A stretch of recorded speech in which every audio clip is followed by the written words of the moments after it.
Wow, super. Ganesha ಬಾಯಿಲಿ. ಎಷ್ಟು ಚಲೋ ಮಾಡಿ ಅಲ್ಲ ಒಂದ್ ರಾತ್ರಿ ಪೂರ ಕುಂತೀನಿ ಇದಕ್ಕೆ.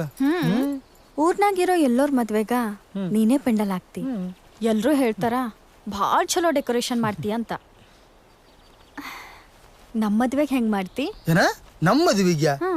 ವಿದ್ಯಾ ಅದು ಯಾವ ಲೆವೆಲ್ಗೆ ಇರ್ತೈತೆ ಅಂದ್ರೆ ಇಡೀ ಊರಾಗ ನಮ್ಮಂಗೆ ಯಾರೋ ಮದುವೆ ಆಗಿರ್ಬಾರ್ದು. ಆ ಸೂರ್ಯನ ಬಿಸಿಲು ನಿನ್ ಮ್ಯಾಲ ಬೀಳ್ದಿರುವಂಗ ನಾನು ಪೆಂಡಾಲ್ ತಡಿಬೇಕು.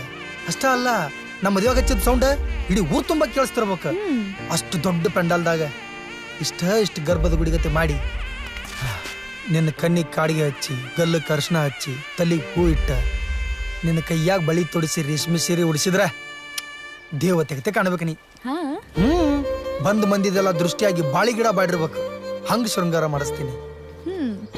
ನಾವಿಬ್ರು ಕೈ ಕೈ ಹಿಡ್ಕೊಂಡು ಸಪ್ತಪದಿ ತುಳ್ಯಾಕತ್ರ ಸಾಕ್ಷಾತ್ ಆ ಶಿವ ಪಾರ್ವತಿನ ಬಂದು ಆಶೀರ್ವಾದ ಮಾಡಿರ್ಬೇಕು. ನಮ್ ದೋಸ್ತ ರೆಡಿ ಮಾಡಿರೋ ರಥದಾಗ ನಮ್ಮಿಬ್ರು ಮೆರವಣಿಗೆ ಹೊಂಟಂದ್ರೆ ಇಡೀ ಊರ ಬಾಯಿ ಕೈ ಸುಂದಿರ್ಬೇಕು. ಅಷ್ಟ ಸಾಕ್. ನೀ ಹೇಳದ್ ನೋಡಿದ್ರ ನಂಗೆ ಹೀಗೆ ಮದ್ವೆ ಆಗ್ಬೇಕನ್ಸತ್. ನೀ ಹೂ ಅಂದ್ರೆ ಸದ್ಯ ರೆಡಿ ಮಾಡಿಸ್ಬಿಡ್ತಾನೆ. ಮಾಡಿಸ್ಲೇ? ಅಷ್ಟ್ ಪ್ರೀತಿ